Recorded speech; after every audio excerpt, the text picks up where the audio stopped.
George Danzig had overslept, as he usually relied on the sunrise to wake him, but had left his curtains closed the night before. Determined to finish his buttered toast at his own pace, he arrived to class late, to witness only the last 10 minutes, at which time he copied the entire chalkboard into his notebook. He went home eager to begin solving the problem copied in his notebook, assuming it to be the assigned homework, but George was mistaken. What he thought was homework was actually an open problem in numerical optimization, introduced to class in the interest of general knowledge.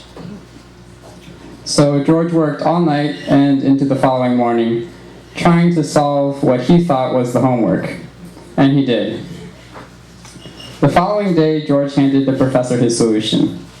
The professor, having not assigned any homework, was confused, but recognized the scribbles for what they were. In dire need of funding, the professor immediately cobbled together an application and applied for a grant from the U.S. military.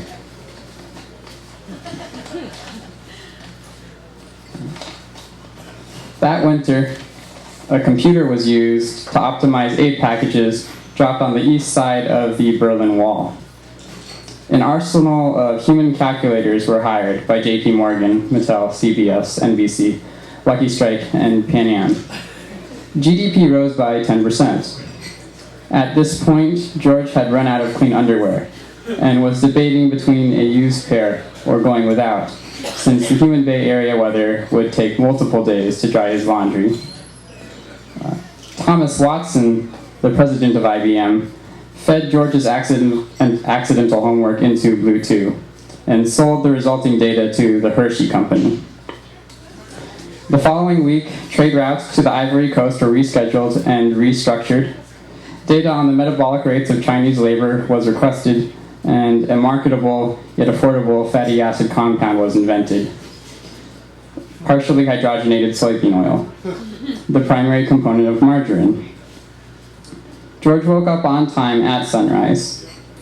He really enjoyed margarine, especially because it had less fat than butter and was much easier to spread on his morning toast, which he gobbled down so that he wouldn't be late to class. Henry Jacobs.